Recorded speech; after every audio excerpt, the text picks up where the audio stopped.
everything is different now.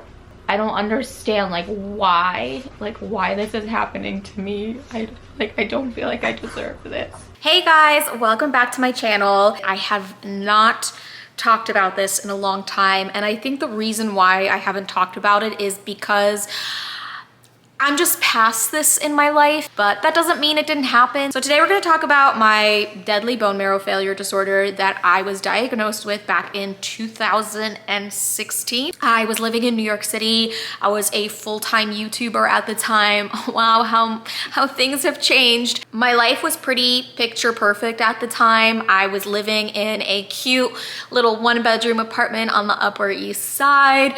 Life was looking up. I finally had some independence. I was dating, I was going out, I was literally having the time of my life and living my Carrie Bradshaw dream in New York City.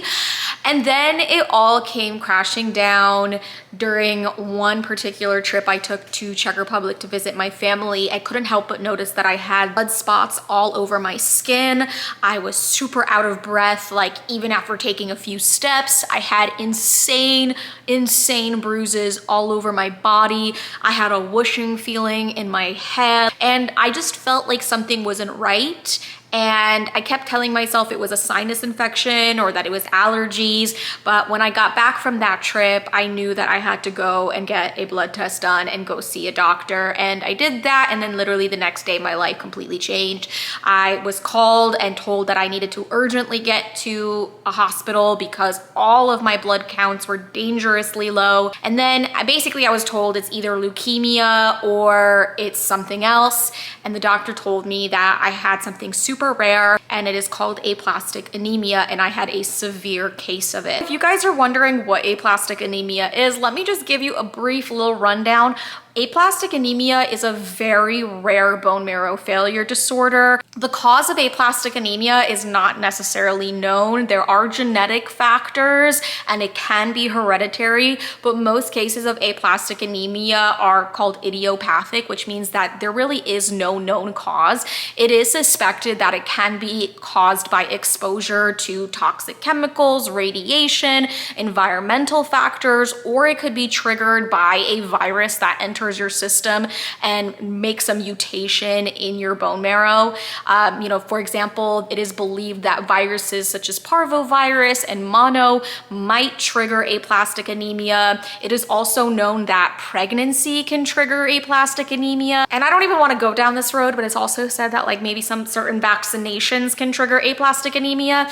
I do not know why I got aplastic anemia. I lived in Los Angeles, I lived in New York City. It could have very well have been a virus that I was exposed to because I was living in a city and I was constantly sick, but it also could have been some kind of toxic chemical in one of the apartments that I was living in. I will never know, and I choose not to speculate because it's not important how I got it. It's more important how I treated it and how my life changed thereafter. So yeah, then the next 7 years of my life basically became hospitals and research trials, and about 2-3 years ago, I reached full remission. And 3 years ago, all of my blood counts went completely back to normal, but that just so happened to coincide with COVID and lockdown. So I went from living life pretty isolated and in hospitals and having to wear face masks to literally getting better, but then COVID came and then I had to wear masks again. So I was like, great. So here I am now, just like a homebody, because I've been conditioned to become a homebody. It's pretty funny because when I look back at my life before I got diagnosed with aplastic anemia, I was going out every night. I was drinking, I was partying, I was such an extroverted person. And I think because of aplastic anemia and then because of COVID happening directly right after that, I've just become such an introverted homebody type of person. But I think it's been a change for the good because I definitely learned to prioritize my health. And a lot of people now ask Stephanie, what is the status of your aplastic anemia? Can you travel? Can you do the things that you want to do now? And so basically the biggest update I have for you guys is that this past February, I had my 7-year follow-up at the National Institute of Health, which is the hospital where I received my treatment. remission. I was a very slow responder to treatment. It took me several years to start seeing a dramatic improvement in my health. And they actually deemed my treatment a failure at one point. I had relapsed at one point. And so I was anything but like a model patient. But it's pretty satisfying that like after 7 years, I went for a follow-up. They did a bone marrow biopsy. They checked my blood and basically said like, I am fully in remission. I've recovered from aplastic anemia. I'm not cured because the only cure is a bone marrow transplant, which I didn't get, but I am basically in recovery, in remission, and it is a long-term remission, which means that I'm relatively stable and there is no sign that this will come back. Of course, there's always a risk that it can come back. And for the past 7 years, I have been on an immunosuppressive medication called cyclosporin. And I was on a super high dose of it in the beginning. And then slowly over the years, they have tapered the dosage down to a very small dosage. And then back in February, during my 7-year visit, they told me that they were going to completely take me off. And they told me that about like 40% of people who are taken off of their medication do end up relapsing, and that these people are people who will need to be on the medication for the rest of their life in order to maintain remission. And so I was super nervous because after 7 years, I was like, oh my gosh, all this progress, it might just be completely gone. It might be thrown away. I might relapse and I might have to deal with the challenges of this illness again. So they monitored me very closely for the 1 month after they discontinued my medication. And every time I went to the blood lab, I was just like holding my breath and crossing my fingers and just like panicking because I was so worried to see a drop in my numbers.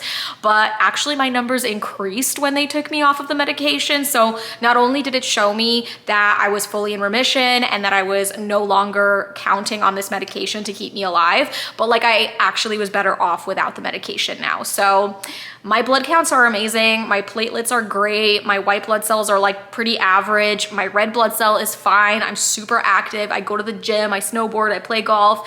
And so I feel like I'm at like the pinnacle of my health. And I think it's also healthier than I was even before I got diagnosed because I'm no longer partying or going out or drinking the amount of alcohol that I used to drink. So I think that in a way, like aplastic anemia saved me because maybe my lifestyle prior to being diagnosed wasn't all that great, and now it's very good. So yeah, I'm completely healthy. I can travel. I can pretty much do anything I want. But one warning that doctors did give me was that because I'm in remission, it can always come back. And one of the times that this can happen is if your body is under attack, like if you're sick with a virus or the flu, it weakens your system to the point where this mutation in my bone marrow can reactivate and take control again. So yeah, they told me like it's still like wise to take good care of yourself and to socially distance in a way. Like I'm not gonna be going into like a mosh pit at a concert, even though I was just recently at Taylor Swift and I did get COVID. But like, I just have to take good care of myself for the rest of my life. So yeah, but other than that, I'm doing great. And so I don't talk about my aplastic anemia much anymore, but I don't want to completely forget it because it was such a pivotal moment for me in my life. Getting sick, I feel like was a blessing in disguise. It taught me to be more mindful. It taught me to be more demure. Just kidding, but not really.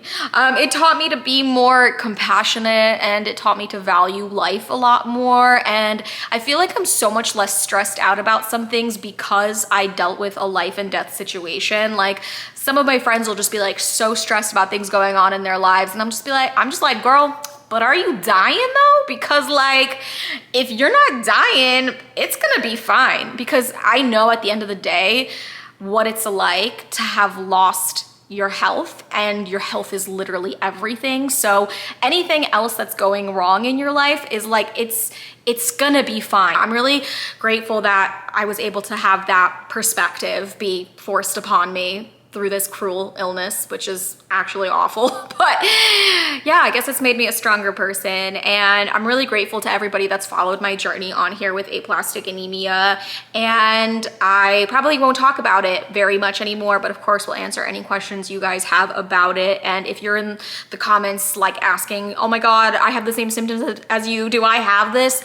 Odds are no, because it is a 1 in a million disease. However, if your body's telling you something, you should go see a doctor always. I wish I had done that sooner, because maybe if I'd done that sooner, I wouldn't have like been as sick when I did eventually get to the hospital. I was literally on death's door. So yeah, that's it for today's video. I hope you guys enjoyed it. I am really trying to be more active here on YouTube and like not forget this platform, because I do still like making YouTube videos and making vlogs. And the last video that I posted, which was my Austria, Czech Republic birthday vlog, I was editing it and I was like, this is so fun. Like, I forgot how fun it is to edit videos. So I definitely want to keep making videos. If you guys have any ideas of like what kind of videos you'd want me to do, anything you want me to talk about, let me know in the comments. But I'm glad I was able to sit down with you guys today and do this little update video. But yeah, thank y'all for watching. Thank you for sticking around, and make sure to like and subscribe, and I will see you in my next video. Bye.